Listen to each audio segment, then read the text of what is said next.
eles descobrem que todo mundo tem que abrir mão dos seus desejos, né?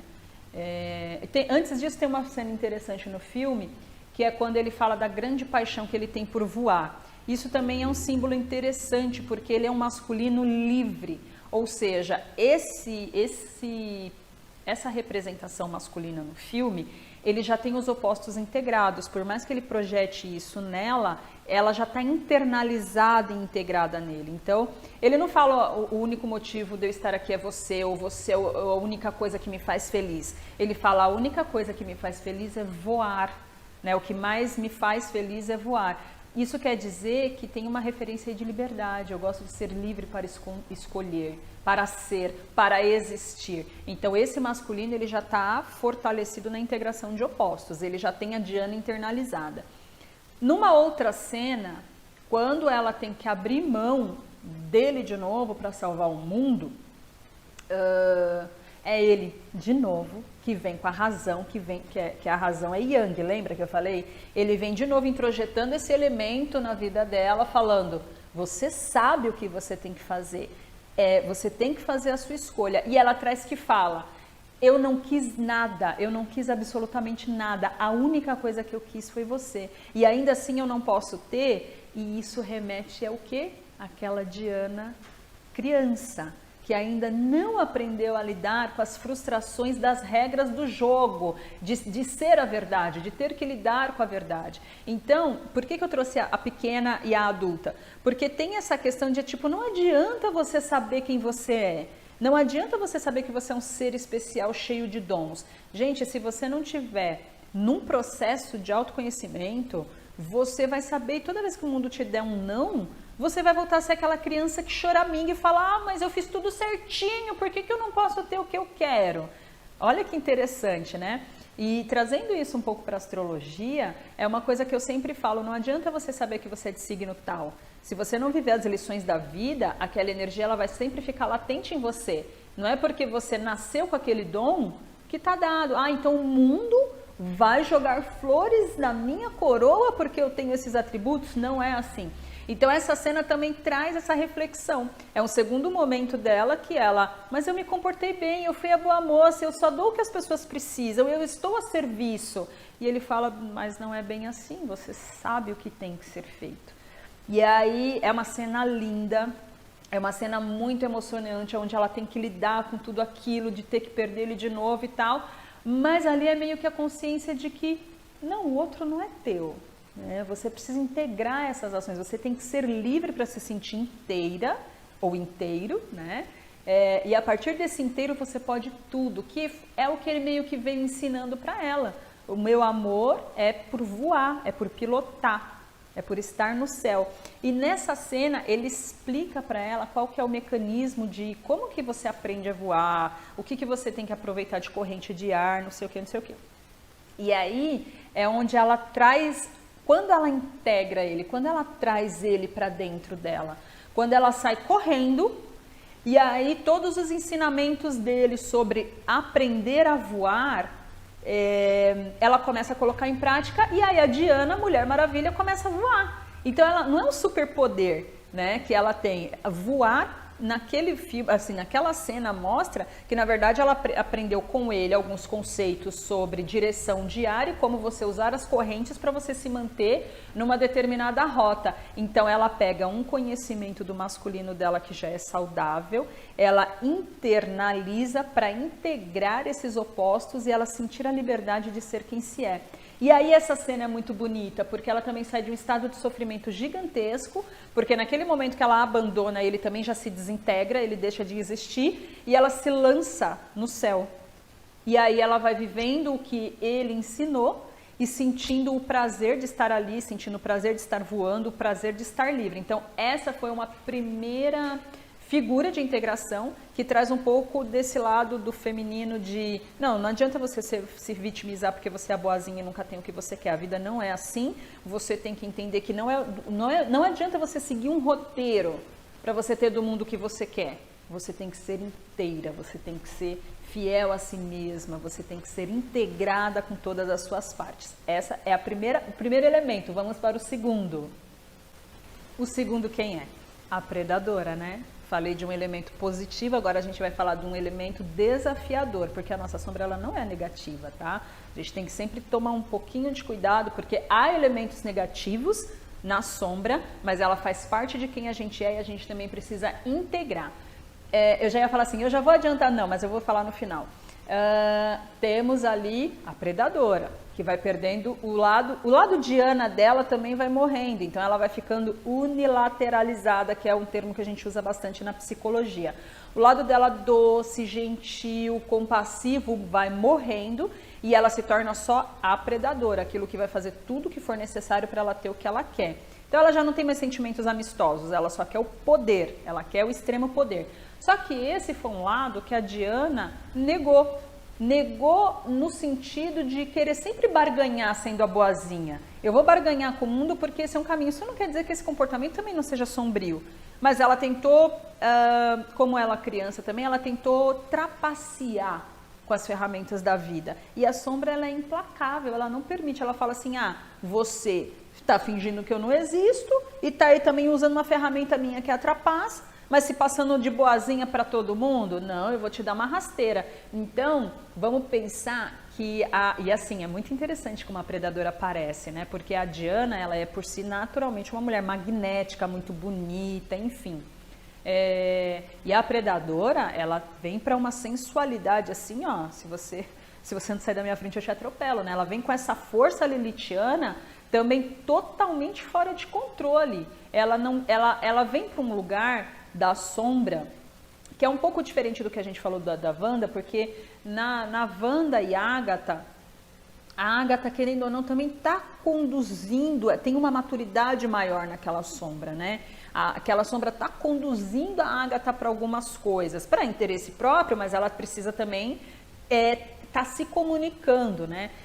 A predadora não, a predadora é aquela sombra do nosso psíquico, quando a gente não deu atenção, quando a gente não validou, ela vem querendo nos engolir, ela vem querendo tomar o lugar do nosso ego, ela vem querendo nos desestruturar para ela ser só ela. Então é quando a gente inverte as coisas e, como eu falei, né, a unilateralidade, se você não traz para o sentido de equilíbrio, aquilo também vem com força para te detonar e tomar o lugar que você não concedeu, aquela parte sua, né? E aí o enredo do filme segue, tem as lutas, tem as brigas e não sei o que, a predadora tentando acabar com a raça dela. E o que é mais interessante? Eu acho, eu penso, eu reflito que nesse filme a gente pode falar de uma Diana que conseguiu integrar um masculino positivo, mas ela ainda não conseguiu integrar a sombra. Por quê? Porque pelo bem da humanidade ela abriu mão do que ela queria e ok, a razão dela, né, esse lado masculino dela veio de uma forma que libertou um lado dela preso, mas eu acho que a sombra não. Por quê? Quando ela fala para todas as pessoas abrirem mão do seu desejo por um bem maior, as pessoas mostra, né, várias cenas das pessoas que perderam, enfim, repetindo, eu abro mão, e o mundo começando a se refazer, mas quando a cena vem para a predadora, ela só está moada num canto, olhando, né, lá numa colina, olhando, mas ela não pronuncia, eu abro mão, né? Essa sombra, ela não foi integrada porque ela não fez esse sacrifício de, eu abro mão e vamos trabalhar essas questões. Não, ela está acuada, ela está entristecida, mas ela não abre mão desse desejo que ela não consegue controlar. Então, pensando no nosso feminino, a gente tem que entender que as coisas, elas são... Vamos devagar, né? Não vamos querer integrar tudo, porque isso nem é real. O nosso amadurecimento, ele vem por toda a nossa existência. A gente nunca vai chegar num lugar que fala assim, agora eu tô legal. Se você chegou na totalidade, é porque tá na hora de morrer, né? A totalidade é isso. Mas eu achei interessante, e eu trouxe aqui algumas cartas do Tarô das Deusas para mostrar para vocês, embora cada uma, para vocês verem como isso está em todo o nosso conjunto, né, de ferramentas psíquicas, aqui falando muito do feminino, mas vou falar isso tantas quantas vezes forem necessárias. A integração de opostos é para todos nós, tá? Que trazem em várias culturas meio que essa história que está sendo contada no filme, E tudo é ferramenta para a gente refletir sobre isso. Então vamos lá, vou aí para pertinho da câmera para mostrar para vocês. Olha que interessante. A gente tem a predadora, que aqui ela vem na mitologia egípcia, né, como a Sekhmet. E olha aqui, ó, a carta fala ódio e raiva. Tá vendo? É uma figura do nosso... Tá dando pra ver? Tá. É uma figura do nosso feminino, né, dos nossos movimentos internos, né? Que quando não direcionada, ela transforma a gente nessa figura mais da fera. Aí a gente tem a Inanna, que é a própria Diana. Olha aqui se não é a Mulher Maravilha e a Predadora. Abraçando a sombra é a mensagem dessa carta, gente. E a Inanna, ela vem de uma mitologia suméria, tá? Mas ela tem essa representação. Então aqui a gente já tem alguém que está tentando olhar para isso e cuidar disso, mas é um processo, ainda não integrou. E aqui a gente tem a Ártemis, que também é um perfil de Diana. Tá vendo? Ela é uma deusa lunar, que por mais que ela não apareça para nós com atributos masculinos, né? Ela tem Apolo dentro da mitologia grega. A Ártemis é mitologia grega, tá? Dentro da mitologia grega, a contraparte dela masculina é Apolo, que é o deus da consciência, da razão, da iluminação e da sabedoria. E ela rege muitas coisas. Essa é a parte legal da Ártemis, tá vendo? Ela está escrito na carta individualidade. O que significa a Ártemis? A mulher que ela já está conhecendo a si mesma e a partir disso... Deixa eu voltar para o cantinho. O que é a Diana? A Diana, a Ártemis, por exemplo, como arquétipo que fala da individualidade, ela é uma mulher que ela já está dizendo sim para o que ela quer, não para o que ela não quer, conhecendo, ela fica um pouco resumida a deusa da caça e da lua, mas ela tem muitos atributos, ela é a mulher amiga, ela é a que recepciona os bebês, ela tem muitos atributos, então ela já é um arquétipo feminino que ela sabe quem ela é, o que ela quer, e a individualidade ela vem de um processo de autoconhecimento, através das escolhas que ela faz, ela experimenta e define. Então são três figuras aí de culturas diferentes que traz um pouquinho dessa história que o filme conta, né? Da sombra da integração ou da tentativa dela e de um caminho que pode ser também de você não ser codependente, porque a Ártemis, quando ela decide que ela não quer ser dada em casamento para ninguém, é meio que ela já está falando assim, não, mas o que eu preciso eu tenho, não preciso entrar nesses moldes de preciso de um homem para fazer algo para mim, né? Então ela já integrou também ela até tem uma figura que é muito amigo, e aí mas aí é da mitologia, né? Que também tem muitos recortes, gente, é muita história. Dentro da nossa cabecinha e da nossa existência tem muita história, tem muita coisa, e que através de lendas e mitos e filmes e teatro e música, enfim, tudo que a gente cria, a gente quer mesmo é falar de si, a gente quer se conhecer e a gente quer conhecer as nossas profundezas.